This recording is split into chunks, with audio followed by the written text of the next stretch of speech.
salut tri-amateur. Comme promis, je vous fais une petite démo d'affûtage de racloir. Enfin, ma méthode, il y en a plein. Moi ça marche pas mal, donc je vous montre ça. Donc alors au niveau du matos, ce qu'il faut, pas grand chose en fait. Donc du coup un racloir, c'est mieux. Moi après pour polir le champ, j'utilise une pierre diamantée grain 400. Mais après on peut faire 100. On peut utiliser un morceau de bois bien dégauchi, une cale d'équerre pour bien sceller, et par exemple du papier 320, ça marche très bien. Donc ça c'est pour polir le champ. Après pour créer un morphile, c'est bien d'avoir une lime plate, donc suffisamment grande pour qu'on ait la longueur du racloir, qu'on puisse créer un morphile sur tout le long de façon bien droite. Ça. Et après pour rabattre le fil, bah, on peut utiliser plein de trucs quoi. C'est du moment que l'acier est assez dur, on peut utiliser une queue de forêt de 10 en HSS de préférence. Ça marche très bien. Alors moi perso, pour rabattre le fil, j'utilise un grattoir à métal. Il est vachement dur, ça marche super bien. Mais forêt ça marche très bien. Et puis sinon un petit pointeau aussi. Un petit pointeau, on peut utiliser une queue de lime aussi, enfin ce qu'on veut quoi. Donc voilà, ça c'était pour le matos nécessaire. Alors maintenant on va passer déjà le racloir, l'ancien morphile, faut l'enlever. Donc là on voit qu'il coupe le racloir. Je vais aller chercher un serre-joint.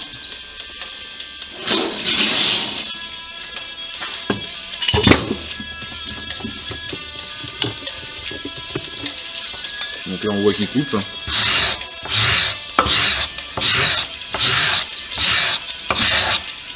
Bon, ça est fatigué quand même. Donc du coup le premier boulot c'est d'enlever le vieux morphile en fait. Donc moi je prends ma pierre, mais on peut prendre le bout de bois dégauchi en posant son 320 dessus.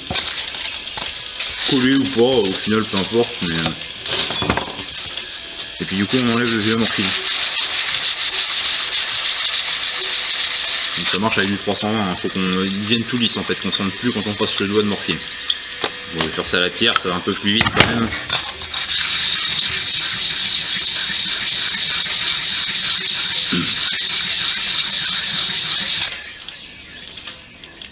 Et donc on fait les 4 côtés comme ça.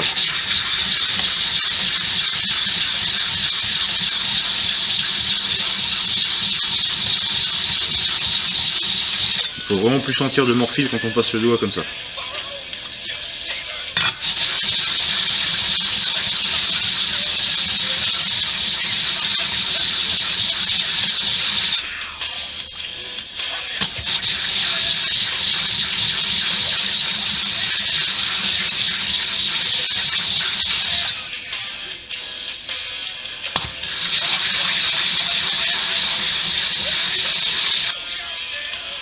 Il faut que l'arête reste un minimum brillante pour montrer qu'on a bien bouffé tout l'ancien morphile.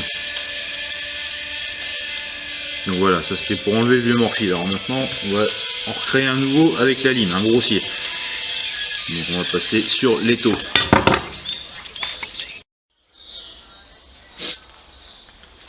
Donc du coup maintenant on arrive sur l'étau.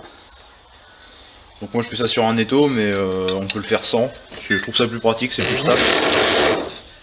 Donc moi je coince le racloir dans l'étau, mais après il y en a qui coincent la lime dans l'étau. Alors bon, c'est au choix, c'est comme on veut, les deux fonctionnent. Donc du coup là on cherche à créer un nouveau morphile en fait. Donc là c'est bien tout lisse.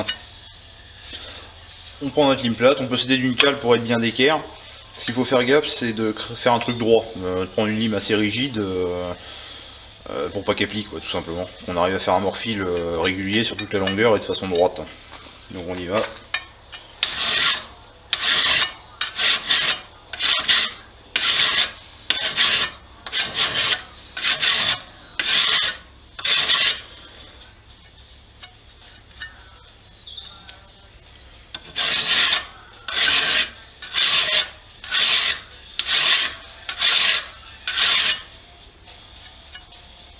Donc on doit vraiment sentir que là on a une bavure de métal qui se crée sur le côté en fait.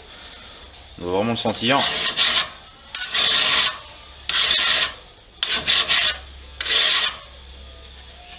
Donc là c'est pas mal. On fait l'autre côté.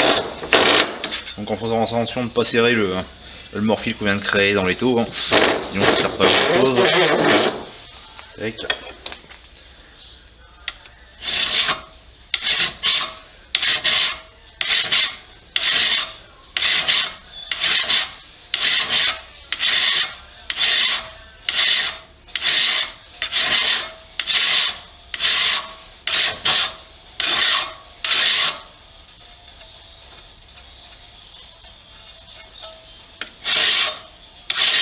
Voilà.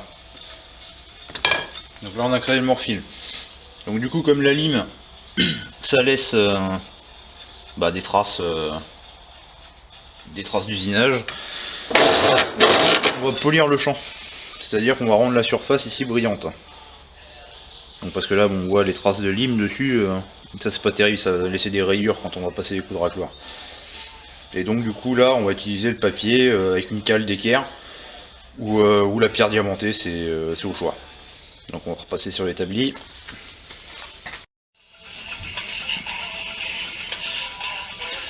Alors voilà.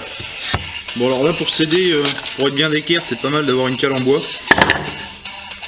Comme ça, qu'on pose sur la pierre ou sur le papier.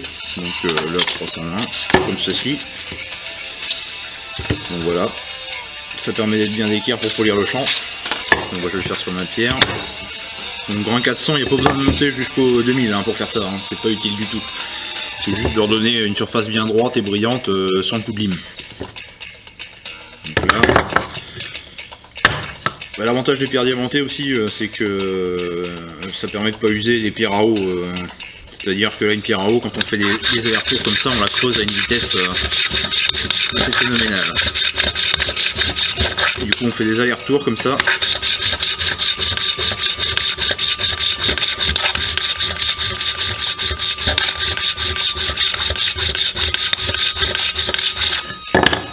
Les deux côtés. Quand on voit plus de traces de lime, c'est bon.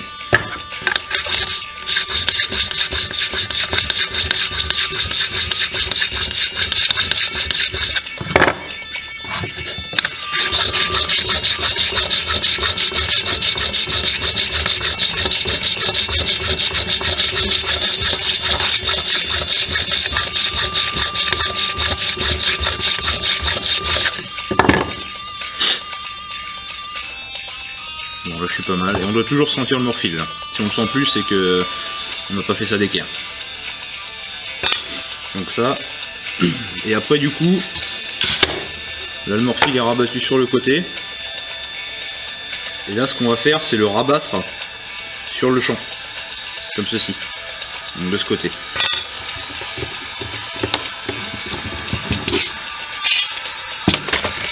Et c'est là que j'utilise mon grattoir. Donc, ou un fourré. Voilà, je vais le faire avec un fourré pour montrer que ça marche. Donc on tient son racloir sur une cale comme ça avec un bout dans le vide. Et on va rabattre le morphile sur le champ. Donc pas à plat, c'est-à-dire que on donne un petit angle et on va le faire revenir vers le champ. Donc des deux côtés. Tac. Et quand il n'y a plus de résistance, c'est que le morphile est rabattu. Pas besoin de donner 15 000 coups, hein. Normalement un de chaque côté ça suffit.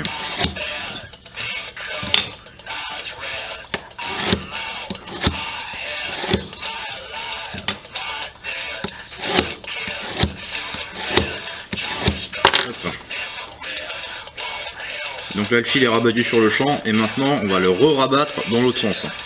Pour faire un truc qui coupe. Donc là moi je repasse sur l'étau.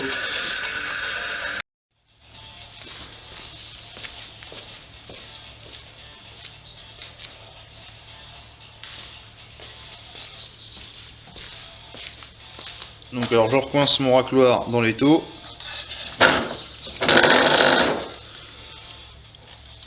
Tac. Et du coup là on reprend le fourré de 10, la queue. Et le but là c'est de rabattre le morphile sur le plat. Donc alors il y en a qui donnent des angles, comme ça. Moi perso je le fais à 90 degrés. Ça fait les deux en même temps et puis ça coupe vraiment bien. Donc alors on y va.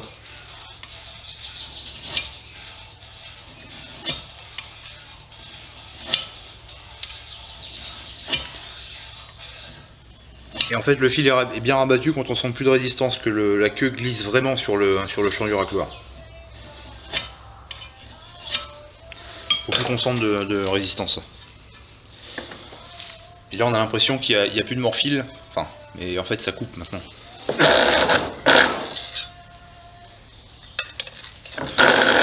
Côté.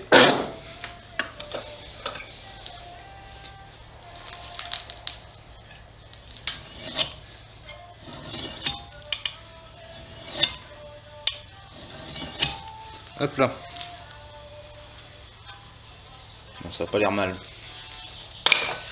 Donc bah maintenant on va tester sur un bout de bois pour voir si ça coupe. Donc là je vais tester sur un bout de robinier. Donc c'est pas le bois le plus tendre qu'on connaisse. Donc là il est brut de sciage en plus. Donc là on voit bien les traits de scie. C'est une surface relativement brute. Et on va voir qu'avec le racloir on peut quand même arriver à choper des surfaces assez rapidement en sortant du copeau.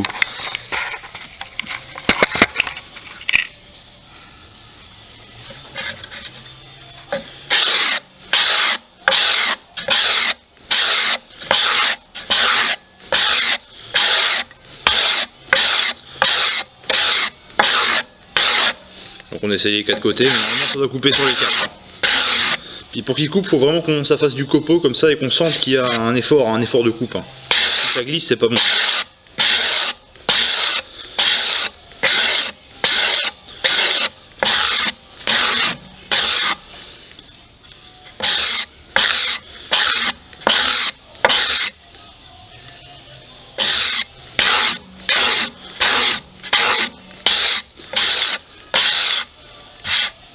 Donc voilà. Mais là j'ai quasiment enlevé tous les traits de scie.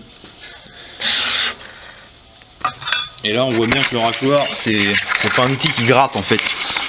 On voit vraiment quand on s'arrête, ça fait un copeau.